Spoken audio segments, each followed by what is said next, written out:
મિત્રો, તમે પણ તમારી ઓફિસમાં કોઈ કર્મચારીને કામે રાખો છો, એકાઉન્ટન્ટ રાખો કે અન્ય કોઈ કર્મચારી હોય તો તેનું ધ્યાન રાખજો. વડોદરામાં આવી જ એક ઘટના બની છે, જેમાં ઓફિસના એકાઉન્ટન્ટે કરોડો રૂપિયા પોતાના બેંક ખાતામાં ટ્રાન્સફર કરીને મોટી ઠગાઈ આચરી છે. નમસ્કાર મિત્રો, આપની સાથે હું છું પિનલગીરી ગોસ્વામી.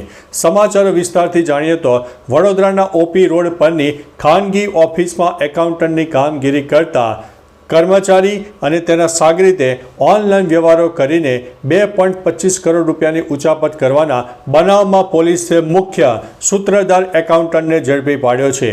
જી હા દોસ્તો, ઓપી રોડની સૂર્યકિરણ બિલ્ડિંગમાં આવેલી જગતાત મિનરલ અને બીડી પટેલ ક્વારી નામની ઓફિસમાં સંચાલક છગનભાઈ આર દેસણાએ તેમની ઓફિસમાં એકાઉન્ટન્ટ તરીકે ફરજ બજાવતા ધ્રુમિલ સોની અને મેહુલ પ્રજાપતિ સામે ખોટી બેંક એન્ટ્રીઓ પાડી અને ઓડી ફેસિલિટીનો દુરુપયોગ કરીને તેમના તેમજ તેમના સંબંધીઓના ખાતામાં 2.25 કરોડ રૂપિયા ટ્રાન્સફર કરી દીધા હોય તેવી ફરિયાદ નોંધાવી છે.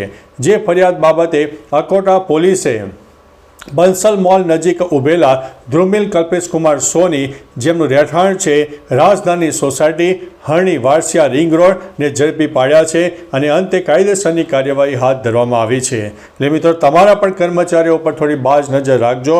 કદાચ કોઈ કર્મચારી આવો નીકળે તો તમારું બેંક એકાઉન્ટ સાફ પણ થઈ શકે છે. તો ચાલો મિત્રો, ફરીથી એક નવા સમાચાર લઈને મળતા રહીશું. ત્યાં સુધી અમને રજા આપશો. નમસ્તે.